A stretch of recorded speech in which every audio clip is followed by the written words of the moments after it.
Premier ministre,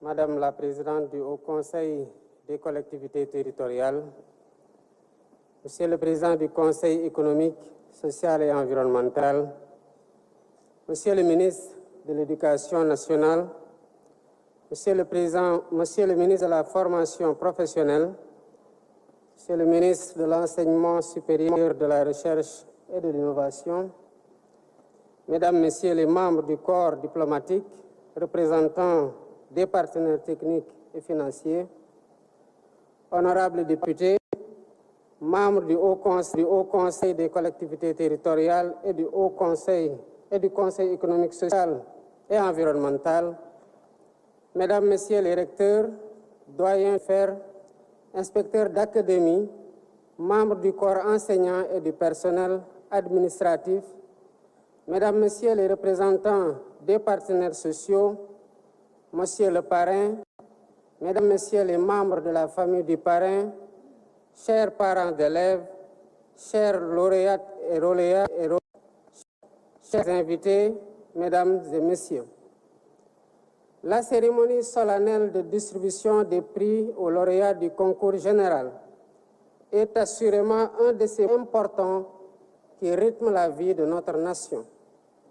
Elle nous offre l'occasion de célébrer les meilleurs élèves des classes de première et de terminale qui se sont distingués par des performances exceptionnelles.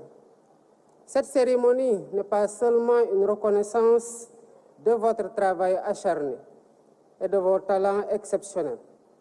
Elle est aussi une célébration de l'avenir radieux que nous souhaitons bâtir ensemble pour notre cher Sénégal. Chères lauréates, chers lauréats, votre réussite est le fruit de vos efforts, de l'accompagnement de vos familles, de l'engagement sans faille de vos enseignants. Nous vous donnons aujourd'hui un exemple en vous portant en triomphe, car vous représentez ce que le système éducatif a de meilleur à offrir, venus d'horizons divers et de couches sociales diverses. Vous êtes la preuve vivante que l'excellence est à la portée de tous ceux qui portent un rêve de réussite et persévèrent dans le travail acharné pour le réaliser. En cela, l'éducation est le socle sur lequel repose toute société juste, équitable et prospère. Elle est le rempart contre l'ignorance et les inégalités et le levier de la transformation sociale.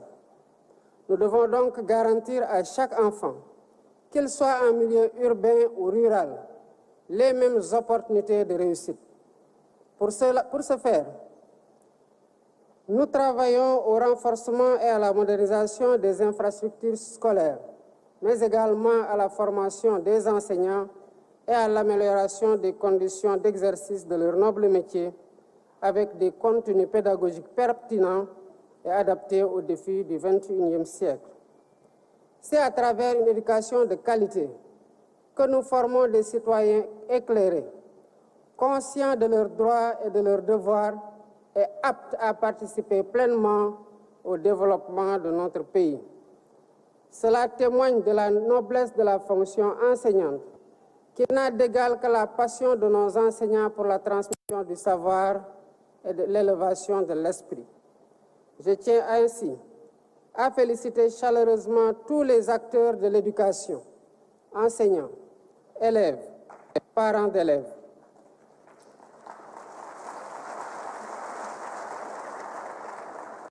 Je remercie particulièrement les partenaires ainsi que le comité d'organisation pour la réussite de cet événement phare de l'agenda républicain.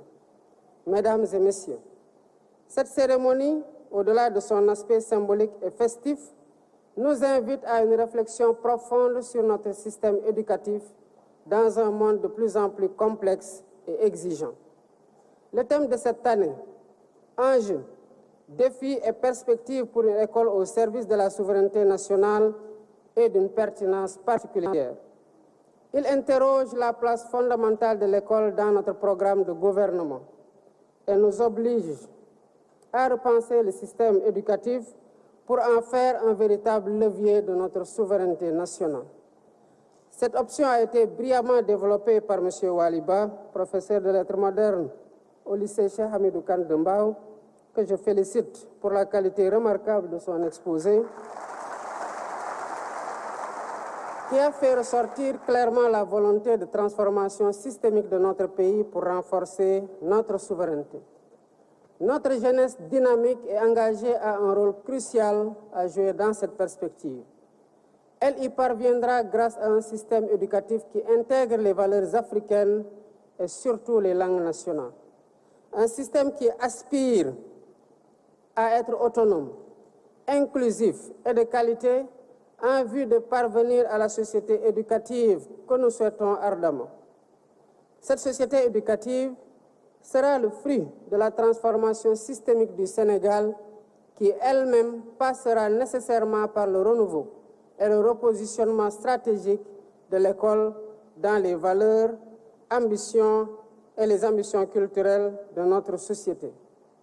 Ce renouveau de l'école se fera entre autres par le développement du numérique à l'école avec l'impératif d'accentuer la digitalisation intégrale du système éducatif. Par ailleurs, un programme de recrutement d'enseignants permettra de combler le déficit actuel et d'éliminer les classes multigrades et double flux, ainsi que les abris provisoires à l'horizon 2030. Poursuivant le même objectif, les conditions pédagogiques et techniques seront améliorées en développant des filières d'apprentissage pratique pour répondre à des besoins spécifiques de main-d'œuvre de qualité. Mesdames et messieurs, notre pays a un besoin urgent de renforcer l'enseignement des sciences et des mathématiques afin d'accroître considérablement le nombre d'élèves dans les filières scientifiques. Cette année, nous avons eu moins de 17% de candidats au baccalauréat dans les séries scientifiques et techniques.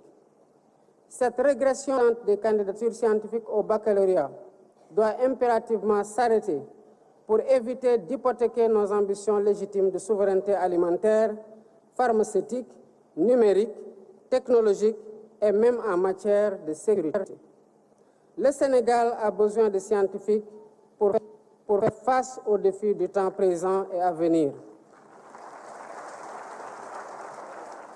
En réalité, le monde dans lequel nous vivons, en compétition avec d'autres pays et avec d'autres peuples, est un monde de connaissances, particulièrement de la connaissance scientifique, technologique et numérique.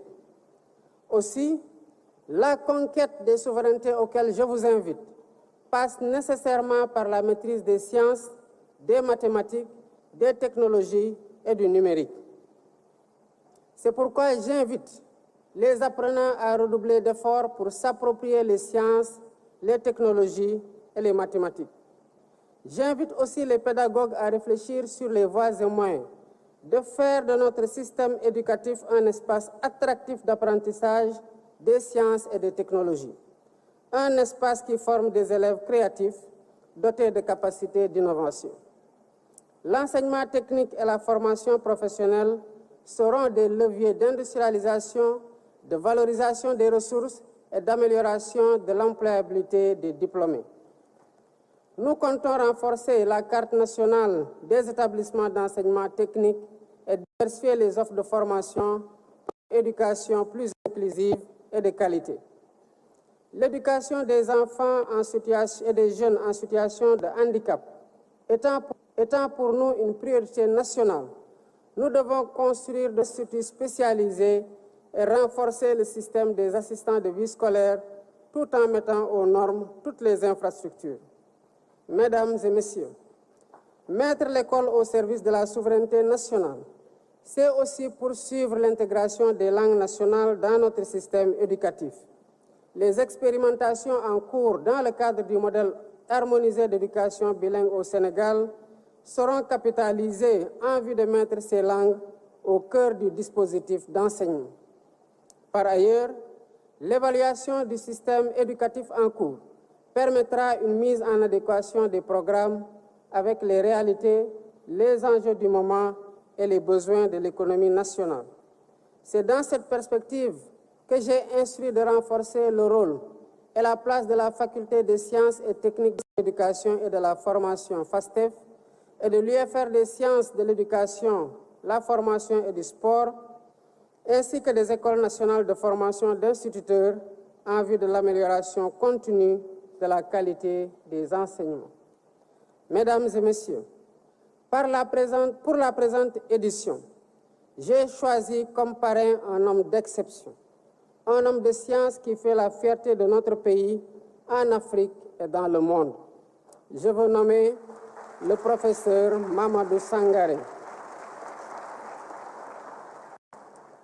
Produit de l'école coranique, ce mathématicien devenu professeur titulaire de classe exceptionnelle des universités a été directeur du laboratoire d'algèbre, de cryptologie, de géométrie algébrique et application de l'université Cheikh Anta Diop, responsable de la commission recherche et innovation de l'Union mathématique africaine, président de la Société mathématique du Sénégal, directeur général de l'enseignement supérieur, conseiller scientifique de la Commission nationale de cryptologie, membre de l'Académie nationale des sciences et techniques du Sénégal.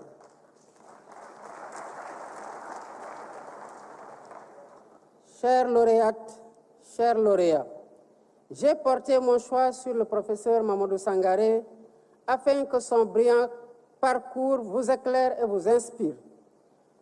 Vous devrez, comme lui, toujours persévérer dans le culte de l'effort et de l'excellence pour rester parmi les meilleurs. Vous vous êtes bien distingué parmi tous les élèves du Sénégal et je tiens à vous féliciter chaleureusement. Vous faites ma fierté personnelle. Vous faites aussi la fierté de toute la nation. En toutes circonstances, vous devez toujours cultiver l'esprit patriotique.